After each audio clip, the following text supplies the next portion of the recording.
Hello guys, RSV global classes में आपका स्वागत है। और आज हम पढ़ने वाले हैं यूपी बोर्ड एग्जाम के लिए कक्षा 12 भौतिक विज्ञान में किरचॉफ के नियम और उसका प्रयोग भी सीखेंगे। ठीक है, तो किरचॉफ का नियम क्या होता है? विभिन्न जटिल परिपथ में धाराओं का मान ज्ञात करने के लिए वैज्ञानिक किरचॉफ ने दो नियम दिए थे। ठीक है, तो प्रथम नियम क्या दिया था वैज्ञानिक किरचॉफ ने?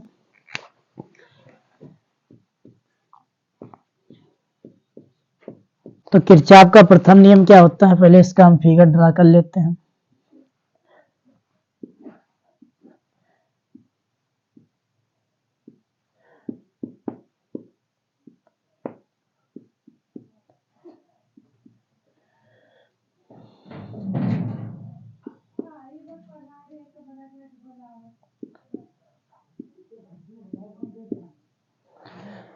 वैज्ञानिक किरचॉफ ने यह बताया था किसी भी संधि, संधि का मतलब होता है जहां पर एक से अधिक चीजें मिल जाए वहां संधि होती है। ठीक है, किसी भी संधि पर मिलने वाली धाराओं का बीजगणितीय योग शून्य होता है। तो सिग्मा आई बराबर सिग्मा आई इज इक्वल 0। आई क्या है? धारा है। ठीक है, फिजिक्स की भाषा में धारा को क्या बहने वाली धारा। ठीक है, उसके बाद में ये क्या है? शून्य है। इसके बाद में ये सिग्मा का मतलब होता है बीजगणितीय योग। समझिए इससे डिफिनीशन कैसे निकाल लेंगे हमको केवल इतना याद रखना है शॉर्ट ट्रिक में, सिग्मा आई इज इक्वल 0 यानी सिग्मा आई बराबर 0। इसकी डिफिनीशन कैसे बनाएंगे फिजिक्स की भाषा में कन्वर्ट करके, इस चीज को हम कैसे बताएंगे या बोलेंगे? इसका मतलब होता है बीजगणितीय योग। इसका मतलब होता है बीजगणितीय योग। और इसके बाद में ये क्या है? इसमें बहने वाली धारा।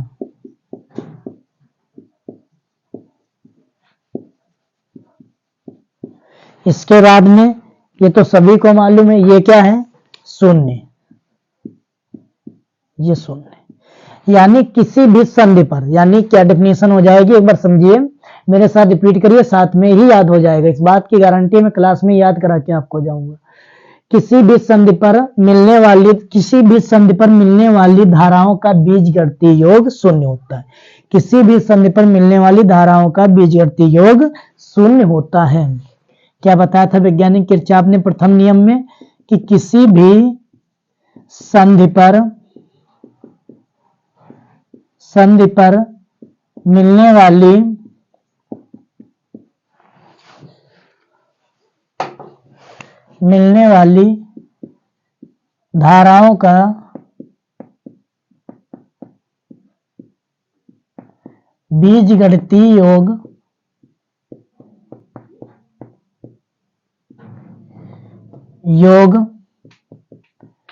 शून्य होता है।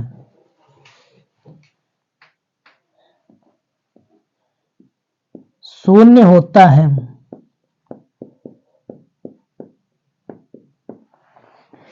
किसी भी संधि पर, वैज्ञानिक किरचॉफ ने प्रथम नियम में क्या बताया था? किसी भी संधि पर मिलने वाली धाराओं का बीजगणितीय योग शून्य होता है। सिग्मा आई इज इक्वल 0 यानी सिग्मा आई बराबर 0। हमें याद क्या करना है? सिग्मा आई बराबर 0। ये सिग्मा का मतलब बीजगणितीय योग, आई का मतलब संधि पर मिलने वाली धाराएं, और इसके बाद में 0। तो किसी भी संधि पर मिलने वाली धाराओं का बीजगणितीय योग शून्य होता है। सिग्मा आई इज इक्वल 0 हो जाएगा। इसके बाद में और इसमें बताया था कि संधि की ओर आने वाली जो धाराएं संधि की ओर आती हैं वो प्लस की ली जाती है, जो संधि से दूर जाती है वो माइनस की ली जाती हैं। और इसमें बताया था कि संधि की ओर आने वाली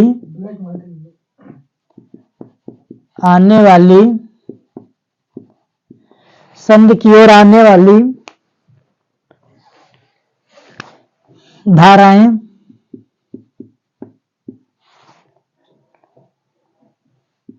धनात्मक ली जाती हैं,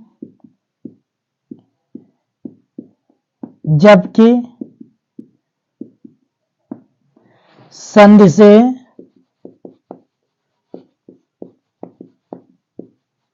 दूर जाने वाली धाराएं ऋणात्मक ली जाती हैं।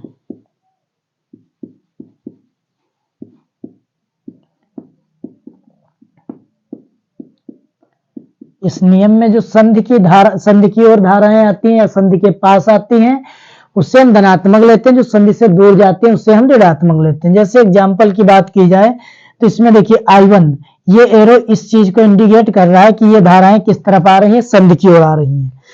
तो जब संधि के पास आ रही हैं तो ये कैसी ली जाएगी, प्लस बी की, यानी धनात्मक ली जाएगी। तो I1, इसके बाद में प्लस, इसके बाद में ये भी संधि की ओर आ रही है तो ये भी किसकी ली जाएगी, प्लस की, I2 भी। इसके बाद में I3 देखते हैं, ये भी संधि की ओर आ रही है तो ये भी प्लस की ली जाएगी। इसके बाद में I4, ये देखिए एरो इस बात को इंडिकेट कर रहा है कि ये धारा संधि से दूर जा रही है, ठीक है, तो इसलिए ये कैसे ली जाएगी, ऋणात्मक, यानी माइनस की ली जाएगी, इसीलिए माइनस की ली जाएगी। इसके बाद में ये भी धारा क्या संधि से दूर जा रही है, ये भी माइनस की ली जाएगी, ठीक है। ये चिन्ह परिपाटी के अनुसार, यानी जो संधि की ओर 3 धाराएं हमारी आ रही थी, I1, I2, I3, ये हमने धनात्मक ले ली, और I4 और I5 संधि से दूर जा रही थी इसीलिए हमने इनको ऋणात्मक ले लिया। देख लीजिए सामने, ठीक है। क्या हो जाएगा, I1 plus I2 plus I3, ये उस जब पक्षांतर करेंगे, ठीक है, इक्वल साइड के उस तरफ ले जाएंगे तो ये किसका हो जाएगा, प्लस का हो जाएगा, I4 प्लस I5। इसके बाद में ये क्या हो गया, तुम्हारा फार्मूला हो गया।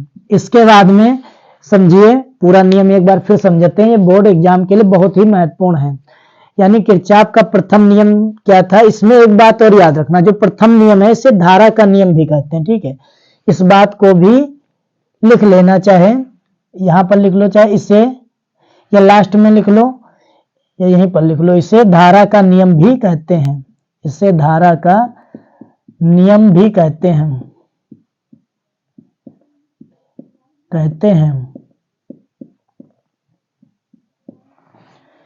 इसे धारा का नियम भी कहते हैं। ये बात भी याद रखना। क्या होता है कि प्रथम नियम क्या है कि इसे धारा, किरचॉफ का प्रथम नियम या धारा का नियम, ठीक, किसी भी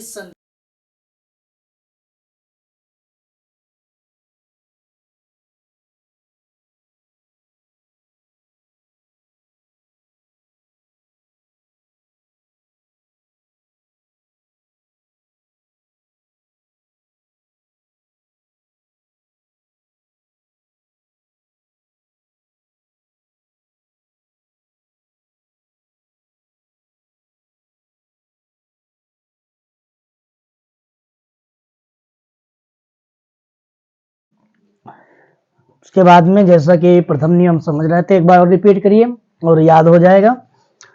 जैसा कि प्रथम नियम में क्या है, धारा का नियम, ठीक है। किरचॉफ का जो प्रथम नियम है जो धारा पर आधारित है, ठीक है। धारा के विभिन्न परिपथों में धारा ज्ञात करने के लिए बताया गया था, इसीलिए इसे धारा का नियम भी बोल दिया जाता है। इसमें क्या बताया था वैज्ञानिक किरचॉफ ने, किसी भी संधि पर मिलने वाली धारा, आई क्या है, धारा का बीजगणितीय योग, ये क्या है, किसका निशान है, बीजगणितीय योग, शून्य होता है, ठीक है। किसी भी संधि पर मिलने वाली धाराओं का बीजगणितीय योग शून्य होता है, और इसमें संधि की ओर आने वाली धाराएं धनात्मक ली जाती है और संधि से दूर जाने वाली धाराएं ऋणात्मक ली जाती हैं, जैसे ये इसमें दिखाया गया, ठीक है। अब कुछ बच्चों के मन में प्रश्न होगा कि इस पर आधारित कभी कभार न्यूमेरिकल भी पूछ लिए जाते हैं परीक्षाओं में, तो न्यूमेरिकल कैसे लगाएंगे या इस नियम का महत्व क्या है, तो समझिए। जैसे एक क्वेश्चन की हम बात कर लेते हैं।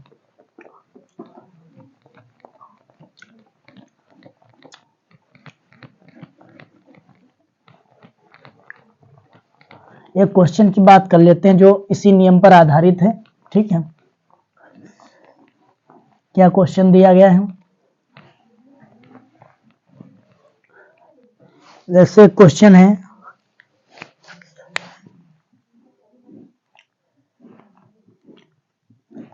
ये मैंने क्वेश्चन मान लिया, ठीक है। इसमें आई मान लिया 3, 5, 6,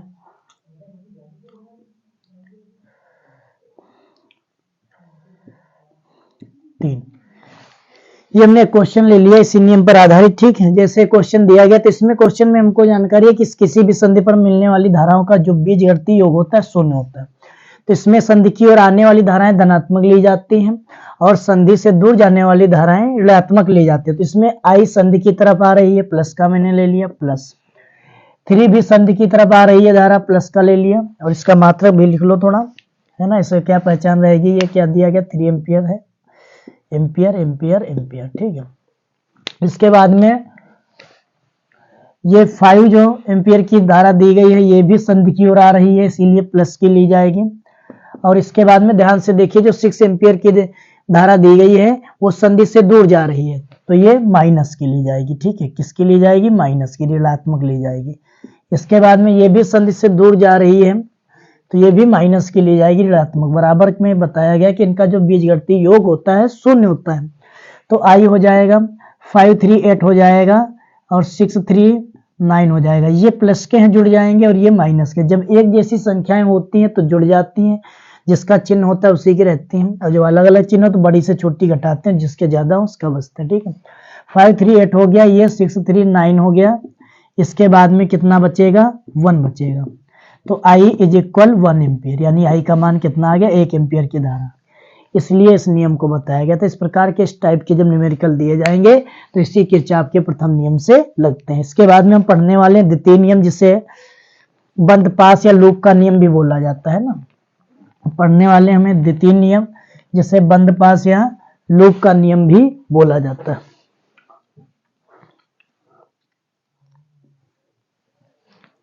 द्वितीय नियम समझिए।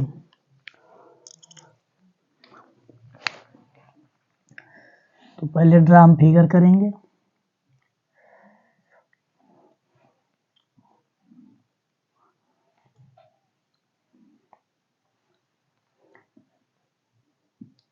E1 E2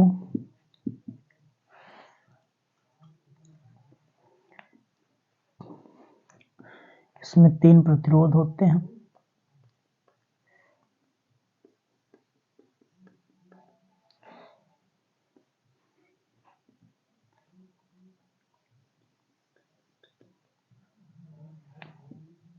R1 R2 R3।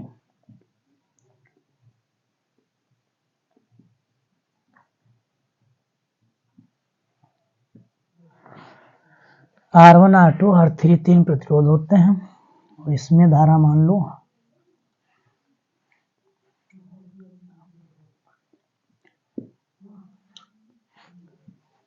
इसमें I1 प्लस I2 धारा प्रवाहित होने,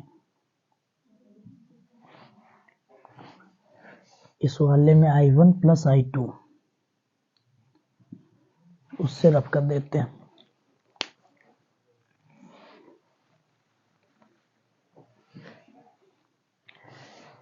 इसमें I1 प्लस I2 धारा प्रवाहित हो रही है, और इसमें I1 धारा, और इसमें I2 धारा।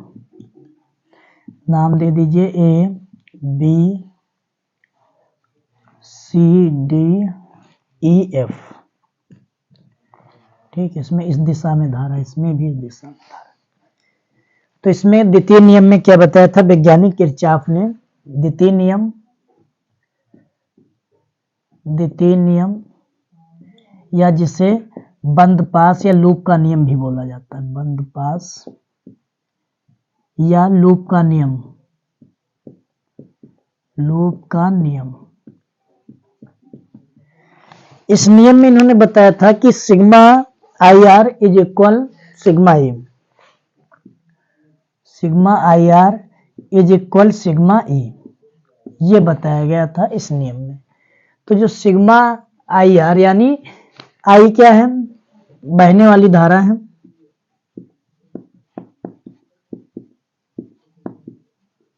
आर क्या है, संगत प्रतिरोध, यानी जो धारा के साथ में दिया जाए, संगत प्रतिरोध, थोड़ा साफ लिख देते हैं, संगत प्रतिरोध दिया गया। क्या दिया गया है, संगत प्रतिरोध।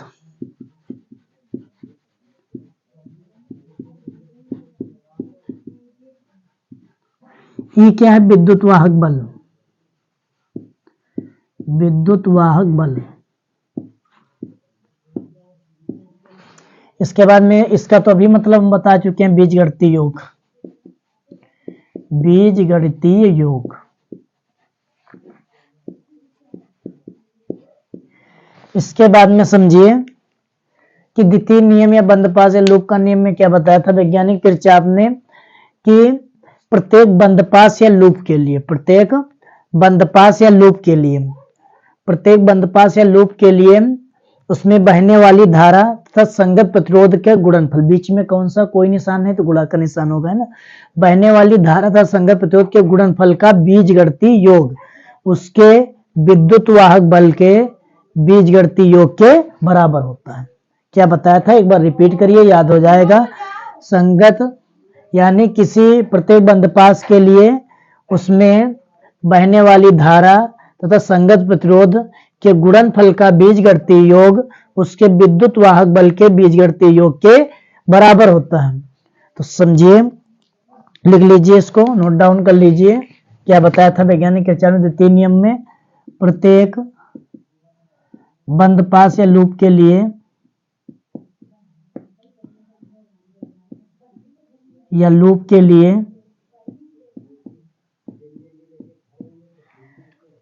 उसमें बहने वाली धारा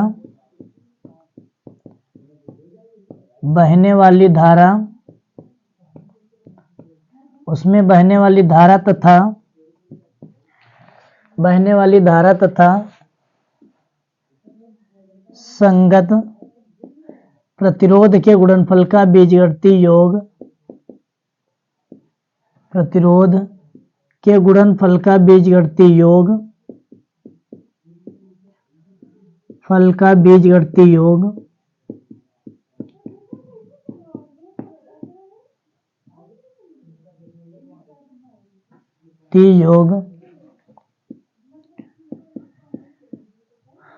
उसके विद्युत वाहक बल के योग के बराबर होता है। उसके विद्युत वाहक बल के योग के बराबर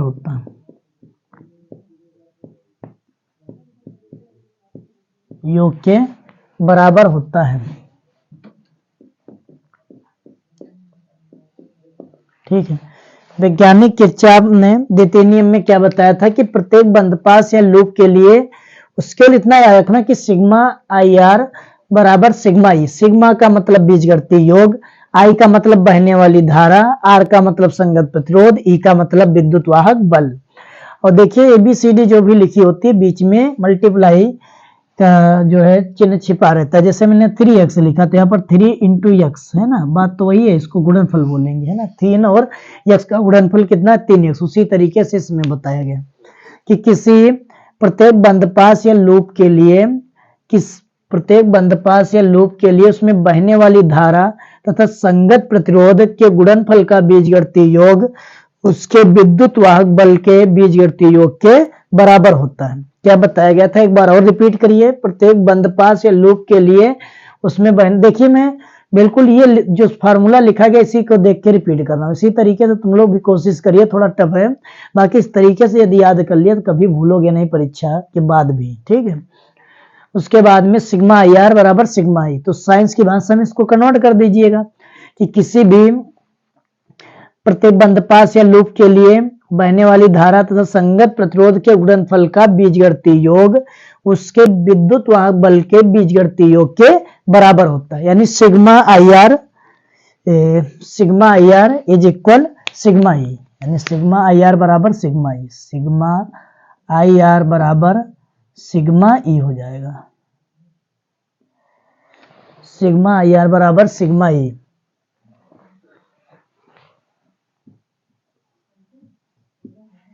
ये हो गया। इसके बाद में ये बताया था वैज्ञानिक किरचॉफ ने द्वितीय नियम में। और चिन्ह परिपाटी के लिए क्या बताया था, चिन्ह के लिए बताया था वैज्ञानिक किरचॉफ ने कि इसमें क्या होता है कि सेल में ऋण सिरा से धन सिरा की ओर चलने पर विद्युत वाहक बल धनात्मक लेते हैं, है ना। और उसके बाद में इसमें धारा की दिशा में चलने पर धारा और संगत प्रतिरोध, जब धारा का मान धनात्मक लेंगे तो दोनों का, है ना, धारा और संगत प्रतिरोध के गुणनफल का मान धनात्मक लेते हैं। और उसके बाद में ये तो पहले नियम में भी बता चुके हैं कि धारा की दिशा में चलने पर धारा का मान धनात्मक लेते हैं। इसमें धारा की दिशा में चलने पर आई आर दिया गया तो धारा और प्रतिरोध के गुणनफल का मान धनात्मक लेते हैं। और सेल में ऋण सिरा से धन सिरा की ओर चलने पर विद्युत वाहक बल का मान धनात्मक लेते हैं। इसके बाद में क्या हो जाएगा, ये होता है, देखो इससे ये धन सिरा हो गया, ये ऋण सिरा, एक इसमें इक्वल नहीं होते, ठीक है, एक छोटा बड़ा होता है, जो बड़ा बनाया जाता है वो प्लस होता है, जो छोटा बनाया जाता है वो माइनस होता है, ठीक है। इसमें जो बड़ा चिन्ह बनाया जाता है वो प्लस का होता है, छोटा होता है वो माइनस का। देखिए समझिएगा, और थोड़ा चिन्ह परिपाटी लिख लीजिए। क्या लिखेंगे इसमें कि इसमें धारा की दिशा में है ना, इसमें धारा की दिशा में चलने पर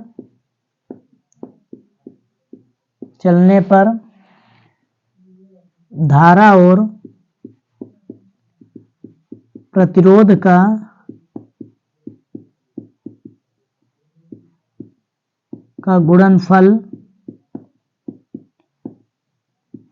गुणनफल धनात्मक लेते हैं।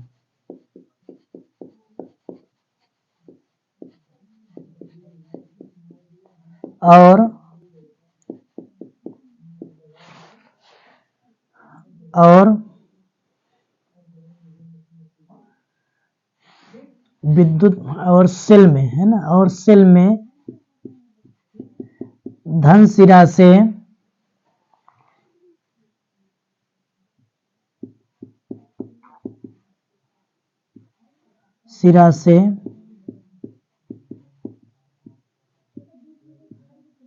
सेल में ऋण सिरा से धन सिरा की ओर चलने पर यह होगा।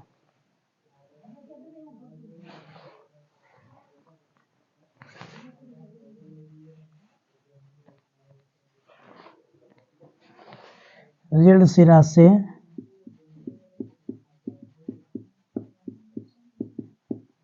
धन सिरा की ओर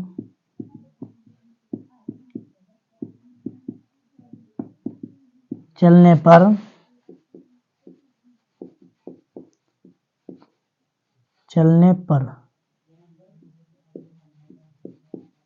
विद्युत वाहक बल धनात्मक लेते हैं,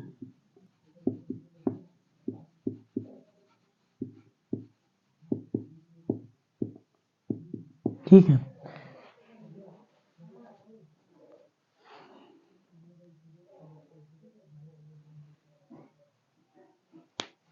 ठीक है, यानी द्वितीय नियम में बंदपास या लूप के नियम में क्या बताया था, पूरा नियम हुआ है, समझ लीजिए एक बार कि प्रत्येक बंदपास या लूप के लिए उसमें बहने वाली धारा और संगत प्रतिरोध, उसमें बहने वाली धारा तथा संगत प्रतिरोध के गुणनफल का बीजगणितीय योग उसके विद्युत वाहक बल के बीजगणितीय योग के बराबर होता है। इसमें धारा की दिशा में चलने पर धारा और प्रतिरोध का गुणनफल धनात्मक लेते हैं, और सेल में ऋण सिरा से धन सिरा की ओर चलने पर विद्युत वाहक बल का मान क्या लेते हैं, हम धनात्मक लेते हैं, ठीक है। अब ये नियम देखो, जैसे इसमें दो बंदपास बन रहे, एक बंदपास ये हो गया ऊपर वाला, एक दूसरा ये नीचे हो गया। तो प्रथम बंदपास में देखते हैं कैसे ये नियम कार्य करता है ना। बंदपास,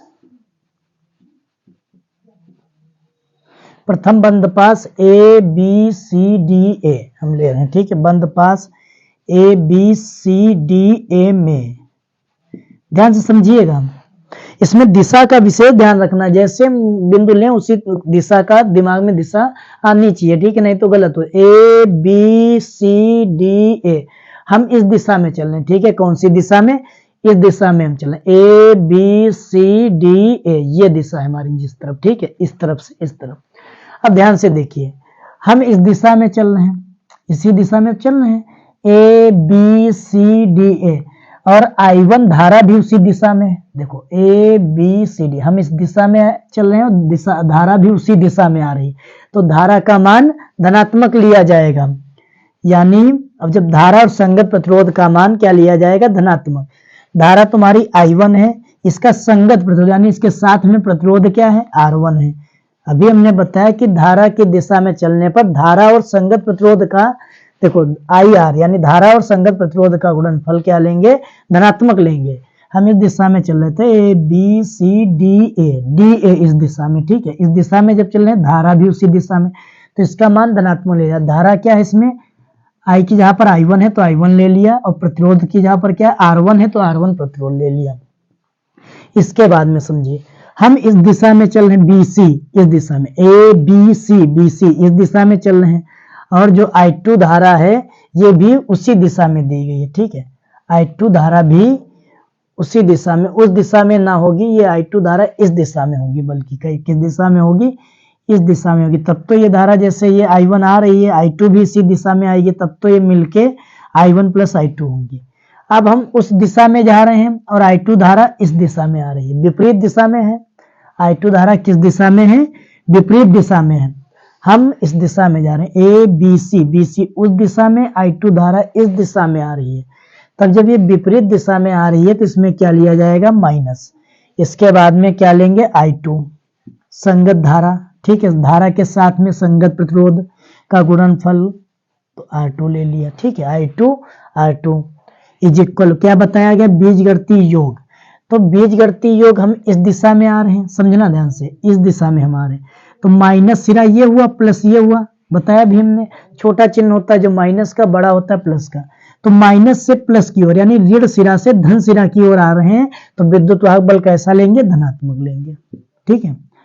इसके बाद में इसमें देखिए, द्वितीय वाले में हम जा रहे हैं इस दिशा में, BC ABC इस दिशा में, BC में, यानी इस तरफ से उस तरफ, तो प्लस से माइनस हुआ, उल्टा हुआ ना, यानी तो ये कैसा लिया जाएगा, माइनस का। जब माइनस से प्लस की ओर आए तो ई का मान धनात्मक लेना है, और जब धारा की दिशा में आए तो धारा प्रतिरोध का मान, गुणनफल का मान धनात्मक लेना है।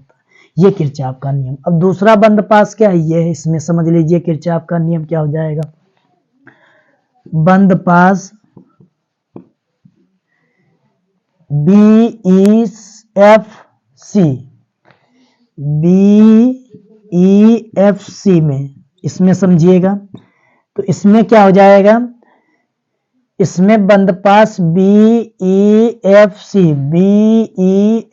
में देखिए क्या हो जाएगा। दिशा का विशेष ध्यान रखना है, हम इस दिशा में आ रहे हैं, ठीक है। BEFCB CB यानी इस दिशा में आ रहे हैं, CB इस दिशा में, इस तरफ, तो I2 धारा भी उस तरफ है, इसीलिए I2 धारा का भी मान कैसा लिया जाएगा, धनात्मक लिया जाएगा। इसका संगत प्रतिरोध भी। इसके बाद में हम इस दिशा में आ रहे हैं, इस दिशा में जा रहे हैं, ठीक है। तो यहाँ पर भी वही धारा होगी, हम उस दिशा में जा रहे हैं, और BEF उसी दिशा में है, धारा की दिशा में, तो ये भी धनात्मक हो गई।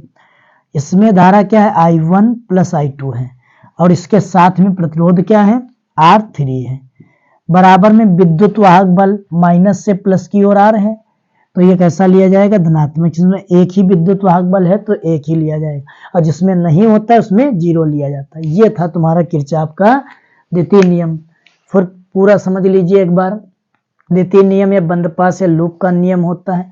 प्रत्येक बंद पास या लूप के लिए इसमें बहने वाली धारा और प्रतिरोध के गुणनफल का बीजगणितीय योग उसके विद्युत वाहक बल के बीजगणितीय योग के बराबर होता है। इसमें धारा की दिशा में चलने पर प्रतिरोध और गुणनफल का मान धनात्मक लेते हैं, और शेल में ऋण सिरा से धन सिरा की ओर चलने पर विद्युत वाहक बल का मान धनात्मक लेते हैं। इसमें दो बंद पास बन रहे थे, बंद पास ABCDA। ABCDA में किरचॉफ का हमने द्वितीय नियम लगाया, तो देखिए क्या हुआ, बताया गया IR, यानी इसमें I क्या दिया गया, I1, R क्या दिया गया, R1, उसी दिशा में थे इसलिए प्लस के लिए गए। अब हम इस दिशा में जा रहे हैं, BC इस दिशा में, और ये धारा विपरीत आ रही तो माइनस की ली जाएगी, माइनस लगाया। I2 इसके साथ में प्रतिरोध क्या दिया गया, R2 दिया गया। बराबर में इसमें माइनस से प्लस की ओर आ रहे, ऋण से धन सिरा के, तो E1 का मान धनात्मक, इसमें विपरीत है तो इसीलिए माइनस का E2 लिया गया, ठीक है। अब बंद पास, दूसरा बंद पास ये तुम्हारा बन रहा है नीचे वाला, ठीक है। बंद पास BEFCB में किरचॉफ का मैंने द्वितीय नियम लगाया, तो इसमें क्या है कि I2 धारा है उसी दिशा में जा रही है तो प्लस की ली जाएगी, इसके साथ में प्रतिरोध R2, तो R2 मैंने ले लिया, plus I1 plus I2 plus I2 हो जाएगा। इसके बाद में ये धारा देखिए, ये वाली धारा क्या है, नीचे वाली I1 प्लस I2 है, ले ली। इसके साथ में प्रतिरोध R3 है, यानी ये धारा भी इस तरफ आ रही है, ये भी इस तरफ आ रही है, फिर दोनों जुड़ के नीचे आती है। देखो I1 भी यहाँ पर आ रही है, इस वाले में I2 भी आ रही है, दोनों जुड़ के फिर नीचे जा रही है।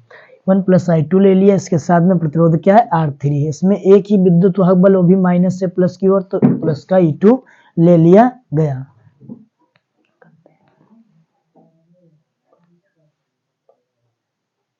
इसके बाद में प्रथम नियम पर मैंने न्यूमेरिकल बता दिया था, और द्वितीय नियम पर एक बहुत ही यूपी बोर्ड परीक्षा के लिए मोस्ट इंपोर्टेंट क्वेश्चन बता देते हैं, व्हीटस्टोन सेतु। कैसे आज हवा में उड़ा देते हैं व्हीटस्टोन सेतु, समझ लीजिए। द्वितीय नियम पर आधारित है, समझिए। व्हीटस्टोन सेतु भी करा देते हैं द्वितीय नियम पर। बस बच्चों, आप लोगों का साथ मिलता रहे, ठीक है। और चैनल को यदि क्लास अच्छी लगे, समझ में आए, ठीक है, तो चैनल को सब्सक्राइब कर दीजिए, ठीक है, और शेयर भी कीजिए जितना हो सके। और वीडियो स्किप करके मत देखिए, यही अनुरोध है तुम लोगों से कि वीडियो स्किप करके मत देखिए, ठीक है, क्योंकि प्रैक्टिस करके ही महान बना जा सकता है। इसीलिए वीडियो को स्किप मत करना, ठीक है। एक एक टॉपिक देखिए, जो चीज़ आती है रिवीजन हो जाएंगी, ठीक है। जब रिवीजन से ये फायदा होता है कि हम लोग कम भूलते हैं, अगर रिवीजन नहीं करोगे तो अधिक भूल जाओगे, ठीक है। परीक्षा में कभी कभार क्या होता है कि बच्चों को आता है सब प्रत्येक चीज़ें, लेकिन एग्जाम के टाइम प्रॉपर लिखते समय भूल जाते हैं, उसके बाद में गेट के बाहर आते हैं तो फिर याद आ जाता है। तो इस समस्या का एक ही इलाज है कि प्रैक्टिस करिए, ठीक है। यदि हमारी वीडियो देखते हैं तो फुल देखिए, उसके बाद में घर पर प्रैक्टिस करते रहिए। अब हम पढ़ने वाले हैं व्हीटस्टोन सेतु के बारे में। नाम सुना होगा, व्हीटस्टोन सेतु, व्हीटस्टोन सेतु।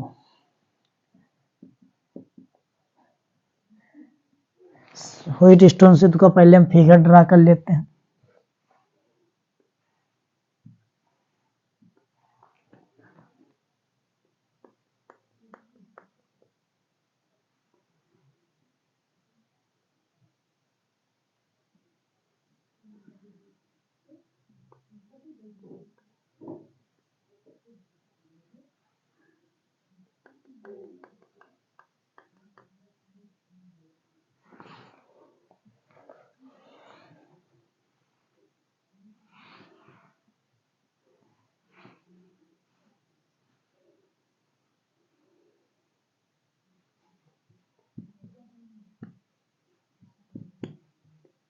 ये कुंजी होती है प्लग, ये बैटरी होती है तुम्हारी, एक तरफ प्लस एक तरफ माइनस, ठीक है। इसके बाद में पी क्यू आर एस, इसमें 4 प्रतिरोध होते हैं, पी क्यू आर एस। बीच में एक गैल्वेनोमीटर लगा होता है, जिसे गैल्वेनोमीटर भुजा भी बोला जाता है। नाम दे दीजिए ए बी सी डी। इसके बाद में ये धारा I1 और ये इधर I2, इधर भी I1 आती है, इसमें भी I2, ठीक है। तो समझिए, व्हीटस्टोन सेतु में 4 प्रतिरोध P Q R S होते हैं। व्हीटस्टोन सेतु में 4 प्रतिरोध P Q R S होते हैं, जो श्रेणी क्रम में जुड़े होते हैं, व्हीटस्टोन सेतु में 4 प्रतिरोध P Q R S होते हैं, जो श्रेणी क्रम में जुड़े होते हैं, और यह एक समांतर चतुर्भुज बनाते हैं। साथ में रिपीट करिए, याद हो जाएगा। प्रतिरोध P Q में I1 धारा प्रवाहित होती है, और प्रतिरोध RS में I2 धारा प्रवाहित हो रही है। इसके बाद में इसकी भुजा BD के बीच में एक गैल्वेनोमीटर G लगा होता है, जिसे गैल्वेनोमीटर भुजा कहते हैं, और इसमें धारा का प्रवाह नहीं होता है। तो क्या हो गया व्हीटस्टोन सेतु, फिर एक बार समझिए। व्हीटस्टोन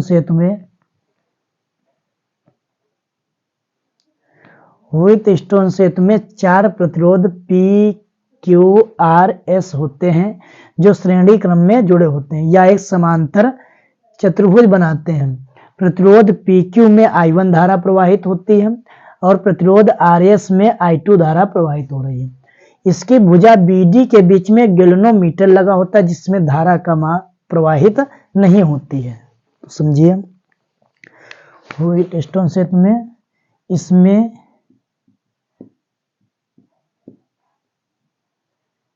चार प्रतिरोध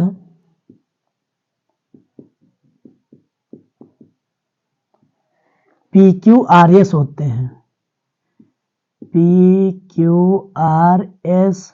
होते हैं, जो श्रेणी क्रम में जुड़े होते हैं।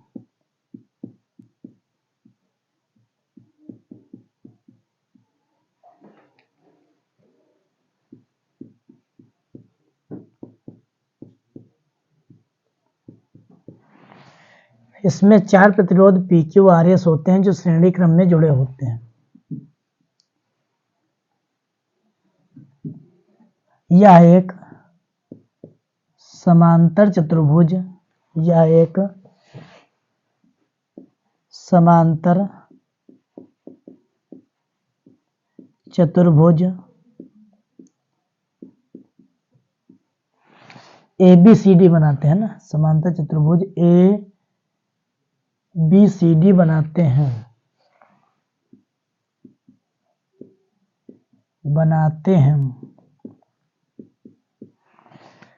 प्रतिरोध PQ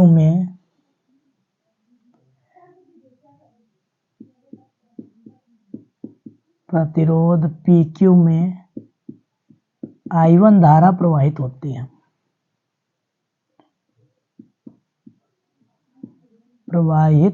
है,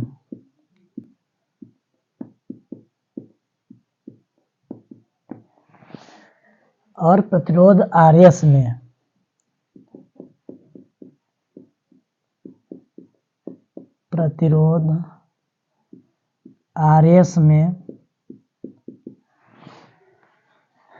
P, Q में R, S में I2 धारा प्रवाहित होती है।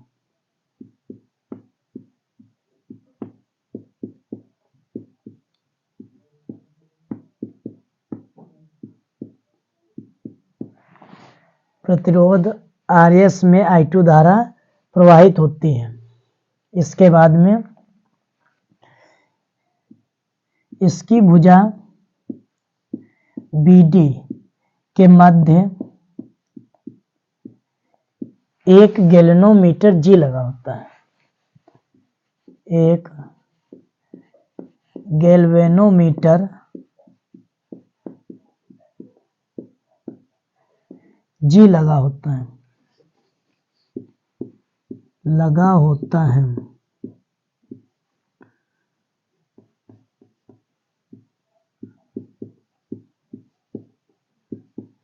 जिसमें धारा प्रवाहित नहीं होती है।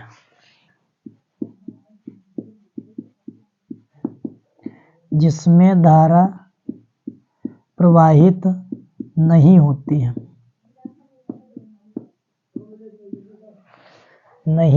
है,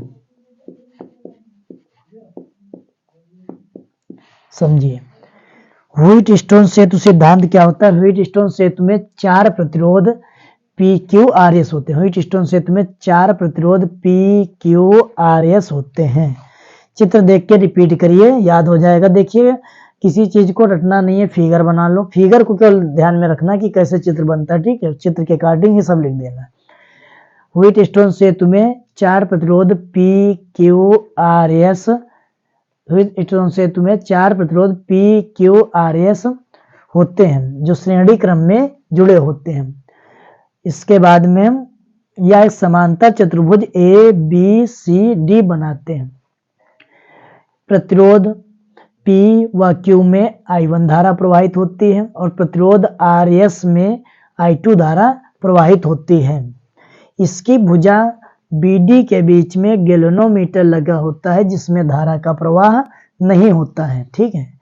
अब देखिए, इसमें दो बंद पास बन रहे हैं। एक ये बंद पास तुम्हारा बन रहा है, एक ये बंद पास बन रहा है, दूसरा ये बन रहा है, ठीक है। तो बंद पास एक ये बन रहा है, दूसरा वो। तो बंद पास कौन सा लेंगे? ABDA, ठीक है। लिखेंगे अब बंद पास, चेंज कर देते हैं मार्कर। बंद पास, अब न्यूमेरी चीज शुरू हो गई, बंद पास ए बी डी ए में किरचॉफ का द्वितीय नियम लगाने पर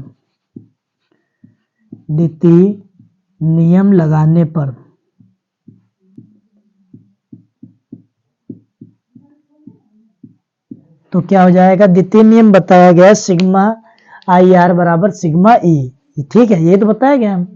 तो सिग्मा आई आर बराबर सिग्मा आई, इसमें आई आर यानी इसमें प्रवाहित, हम किस दिशा में चलें, दिशा का विशेष ध्यान रखिए, ए बी डी ए यानी ए बी दिशा में, उस दिशा में, उसी दिशा में एरो लगा है, उसी दिशा में धारा जा रही है, ए बी यानी उसी दिशा में धारा है, तो प्लस की ली जाएगी I1, चेंज हो I1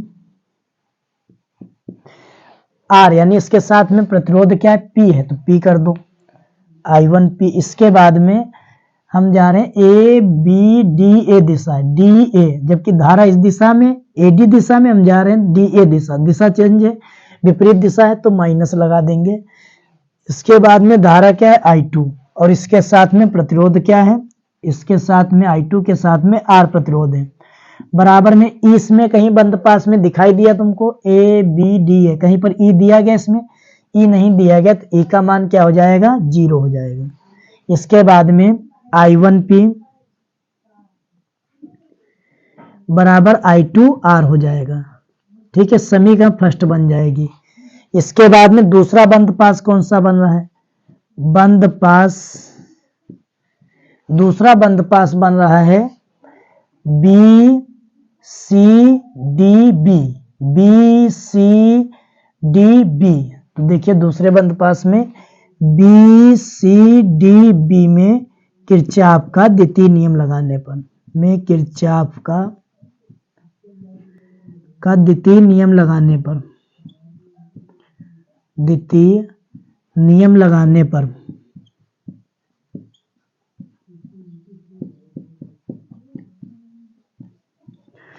तो बंद पास कौन सा है, बी सी डी बी में द्वितीय नियम लगाने पर। तो देखिए दिशा का विशेष ध्यान के बी सी यानी हम इस दिशा में जा रहे हैं, धारा भी उसी दिशा में है, तो प्लस की ली जाएगी I1, ठीक है। इसके साथ में प्रतिरोध क्या है, Q है।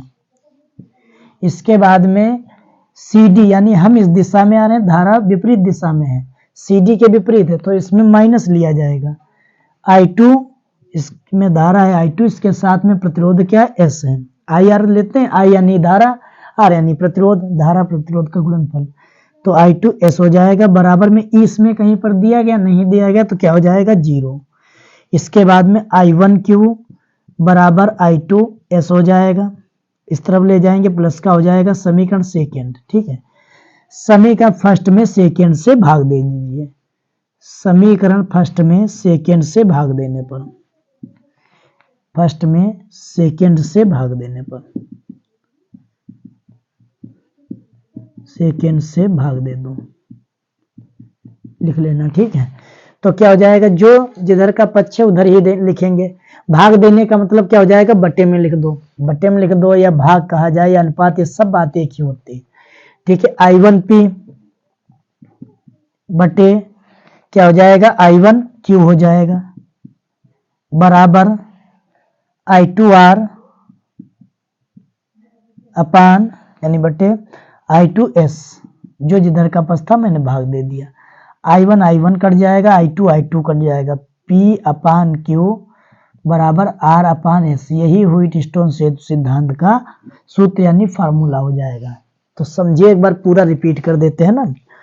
व्हीटस्टोन सेतु सिद्धांत में क्या होता है कि इसमें 4 प्रतिरोध P Q R S होते हैं, ठीक है। इसमें 4 प्रतिरोध P Q R S होते हैं जो श्रेणी क्रम में जुड़े होते हैं। इसके बाद में यह समांतर चतुर्भुज A B C D A बनाते हैं, ठीक है। इसके बाद में प्रतिरोध PQ में I1 धारा प्रवाहित होती है और प्रतिरोध RS में I2 धारा प्रवाहित होती है। इसकी भुजा BD के मध्य एक गैल्वेनोमीटर G लगा होता है जिसमें धारा का प्रवाह नहीं होता या धारा प्रवाहित नहीं होती है। इसमें दो बंद पास बन रहे, एक ये, ठीक है, अलग अलग चिन्ह से दर्शा दिया। ये जो बंद पास है देखिए क्या है, ABDA है ना, बंद पास ABDA में किरचॉफ का द्वितीय नियम लगाने पर, किरचॉफ का नियम ये कहता है सिग्मा IR बराबर सिग्मा E, यानी धारा प्रवाहित धारा और प्रतिरोध के गुणनफल का योग, उसके बाद में विद्युत वाहक बल का योग। तो इसमें हम किस दिशा में जा रहे हैं, ABDA, AB यानी उसी दिशा में है और धारा भी उसी दिशा में, तो प्लस की ली जाएगी, I1 लिया मैंने, ठीक है। इसके साथ में संगत प्रतिरोध क्या दिया गया, P, तो P ले लिया। इसके बाद में हमारी दिशा कौन है, ABDA, और जबकि धारा AD दिशा में, विपरीत दिशा में, तो क्या लगाएंगे, माइनस लगाया, I2 लिखा। इसके बाद में इसके साथ में प्रतिरोध क्या R है, बराबर में E दिया नहीं गया तो 0 कर दिया। अब ये माइनस का था उस तरफ ले जाएंगे, प्लस का हो जाएगा, I1 P बराबर I2 R, समीकरण 1 बन गई। इसके बाद में दूसरा बंद पास क्या है, BCDB में किरचॉफ का द्वितीय नियम लगाने पर तो क्या हो जाएगा, इसमें I1 धारा है, I1 धारा के साथ में प्रतिरोध क्या है, Q है, तो I1 Q कर दिया। इसके बाद में विपरीत, हम इस दिशा में आ रहे हैं CD और धारा DC दिशा में, विपरीत है तो माइनस लगा दो, उल्टा दिशा में है ना, तो I2 हो जाएगा। इसके साथ में प्रतिरोध क्या दिया गया, S बराबर 0, ठीक है। तो I1 Q बराबर उस तरफ ले जाएंगे, प्लस का हो जाएगा I2 S, ठीक है। तो ये समीकरण फर्स्ट में सेकंड से भाग दे दो, भाग देने मतलब बट्टे में लिख दो, जो जिधर का पक्ष है ये सावधानी रखना, लेफ्ट हैंड साइड, राइट वाले राइट, ठीक है। I1 P अपान I1 Q कर दिया, I2 R अपान I2 S, I1 कट गया, I2 कट गया, P अपान Q बराबर R अपान S, ठीक है बच्चों। इसको पढ़िए, उसके बाद में कहीं पर यदि कोई डाउट रह जाता है तो हमारे क्लास पर, ठीक है, कमेंट बॉक्स में कमेंट लिख सकते हैं, उस कमेंट का शीघ्र ही जवाब दिया जाता है, ठीक है। और चैनल को लाइक कर लें, सब्सक्राइब कर लें और शेयर करना ना भूलें। थैंक यू, अगली क्लास में फिर मिलते हैं।